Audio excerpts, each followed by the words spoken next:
आजकल जो घरों में खाना बनता है वो बनता है एल्यूमिनियम या फिर स्टील के बर्तनों में, लेकिन बहुत साल पहले यही खाना बनता था मिट्टी के बर्तनों में। चाहे वो खाना खाने की बात हो या फिर खाना पकाने की बात हो, मिट्टी के बर्तनों में दोनों के ही काफ़ी ज़्यादा हेल्थ बेनिफिट्स होते हैं।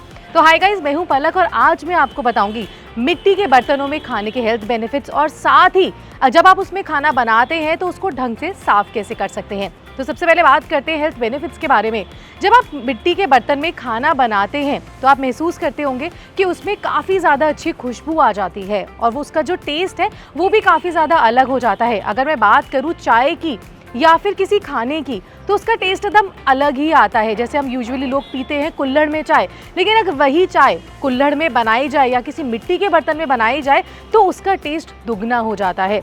अगर हम किसी 5 स्टार होटल में भी जाते हैं तो हम वहाँ ऑर्डर करते हैं, मिट्टी के बर्तन में मिलती है चिकन, साथ ही पुलाव जिसको हम कहते हैं हांडी पुलाव भी। आपने देखा होगा कि उसका टेस्ट भी कितना अच्छा होता है। तो खासकर अगर आप मिट्टी के बर्तन में कोई भी खाना बनाएंगे उसका टेस्ट तो इनहैंस होगा ही, साथ आपको काफ़ी ज़्यादा हेल्थ बेनिफिट्स भी मिलेंगे। और साथ ही जब आप मिट्टी के बर्तन में खाना बनाते हैं तो उसमें तेल कम लगता है। उससे के लिए आपको क्या करना है, 8 से 10 घंटे पहले आप अपने मिट्टी के बर्तन को, जिसमें भी मिट्टी के बर्तन हो, कढ़ाई हो या फिर कुकर हो, उसको आप पानी में भिगो दें।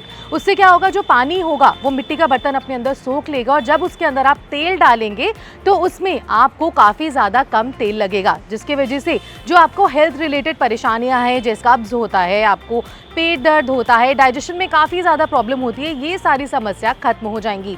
और साथ ही साथ मिट्टी के बर्तन में खाना बनाने से जो उसके अंदर खाने में न्यूट्रिशनल वैल्यू होती है, वो यानी जो खाने में पोषण होते हैं वो टैक्टिक ही रहते हैं, वो बिल्कुल भी इधर से उधर नहीं होते। लेकिन अगर आप यही खाना एल्यूमिनियम या स्टील के बर्तन में बनाते हैं तो उसमें खाना बनाने से न्यूट्रिशनल वैल्यू जो खाने में प्रेजेंट होती है वो काफ़ी ज़्यादा कम हो जाती है। इसलिए कहा जाता है कि ज़्यादातर जो खाना बनाए वो मिट्टी के बर्तन में ही बनाए। तो ये तो बात हुई मिट्टी के बर्तन में खाना बनाने के हेल्थ बेनिफिट्स के बारे में। अब मैं आपको बताती हूँ कि मिट्टी के बर्तन में खाना बनाने से पहले आपको कौन सी चीज़ें अपने दिमाग में रखनी चाहिए। पहले तो मिट्टी के बर्तन में जब भी आप खाना बनाएं, जैसे मैंने आपको पहले भी बताया, उसे 6 से 10 घंटे तक कम से कम उसको पानी में डुबा के रखें। और दूसरा, आप उसे अच्छे से साफ कर लें। जब हम मिट्टी का बर्तन खरीदते हैं तो वो रोड साइड से खरीदते हैं या फिर किसी भी दुकान से खरीदते हैं और मिट्टी जो गंदगी होती है उसको सबसे पहले खींचता है। तो आप ये याद रखें कि उसको अच्छे से साफ कर ले ताकि जो आप खाना बनाएं उसमें वो मिट्टी के बर्तन की जो गंदगी हो, अंदर मिट्टी जमी हुई हो,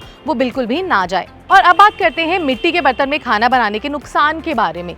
जैसे मैंने आपको बताया कि मिट्टी के बर्तन को आसानी से साफ नहीं किया जाता, तो जब हम उसको यूज़ करते हैं कोई भी डिश बनाने के लिए तो हमें ये ज़रूर याद रखना है कि हम उसे अच्छे से साफ़ कर लें, क्योंकि तेल उसमें से बहुत मुश्किल से निकलता है और खाना भी उसमें स्टिकी कोई भी आप चीज़ बनाएंगे तो उसमें चिपकी रह जाती है, जिसके वजह से उसमें बैक्टीरिया बनने के चांसेस काफ़ी ज़्यादा रहते हैं और इसको खाने से आप बीमार भी पड़ सकते हैं। जैसे मैंने आपको बताया कि मिट्टी के बर्तन को साफ करना थोड़ा मुश्किल होता है according to aluminium and steel, तो अब मैं आपको बताती हूँ कुछ ऐसे आसान तरीके जिससे आप आसानी से घर पर मिट्टी के बर्तन को साफ कर सकते हैं। अगर आपने अपने कुकिंग ऑयल कोई भी यूज़ नहीं किया है मिट्टी के बर्तन में, तो आप उसमें सिर्फ गर्म पानी लें, उसके अंदर डाल दें, 10 मिनट को उसको लिए छोड़ दें, उससे भी आपका मिट्टी का बर्तन आसानी से साफ हो जाएगा। और दूसरा नुस्खा ये है कि आपके घर में बेकिंग पाउडर और नींबू और नमक तो अवेलेबल होता ही है। आप नींबू के छिलके में बेकिंग पाउडर और नमक लगाएं और पूरे मिट्टी के बर्तन के ऊपर उसको अच्छे से साफ कर लें और 10 मिनट के लिए उसको छोड़ दें। 10 मिनट बाद उसको अच्छे से रगड़ें और गर्म पानी से धोएं। इससे भी जो तेल की चिकनाहट है और खाना जमा हुआ है वो भी ठीक हो जाएगा, यानी अच्छे से साफ हो जाएगा। और साथ ही ये अब मैं आपको बता दूं कि आपको मिट्टी के बर्तन पे क्या नहीं लगाना चाहिए, यानी किस चीज़ से नहीं धोना चाहिए। खासकर अगर आपके पास साबुन और सर्फ है, उसे मिट्टी के बर्तन पे बिल्कुल भी ना लगाएं, क्योंकि मिट्टी का बर्तन साबुन और सर्फ को सोख लेता है। क्योंकि जब वो पानी सोखता है और साबुन और सर्फ पानी के अंदर अच्छे से घुल जाते हैं, इसलिए वही मिट्टी का बर्तन जो होगा वो आपके साबुन को और सर्फ को सोख लेगा, जो आपके खाना बनाने के टाइम पर वो आपके खाने में भी जा सकते हैं। उसका टेस्ट तो खराब होगा ही साथ आपको हेल्थ में भी काफ़ी ज़्यादा नुकसान पहुँचेगा। तो मिट्टी के बर्तनों में खाना बनाने के हेल्थ बेनिफिट्स तो आपने जान ही ली है। इसी बात पर एल्यूमिनियम और स्टील के बर्तनों को करें बाय और इस्तेमाल करें सिर्फ मिट्टी के बर्तन। और साथ ही मेरे चैनल यानी ट्रेंड्स 9 को लाइक शेयर सब्सक्राइब जरूर करें। Till then, see you.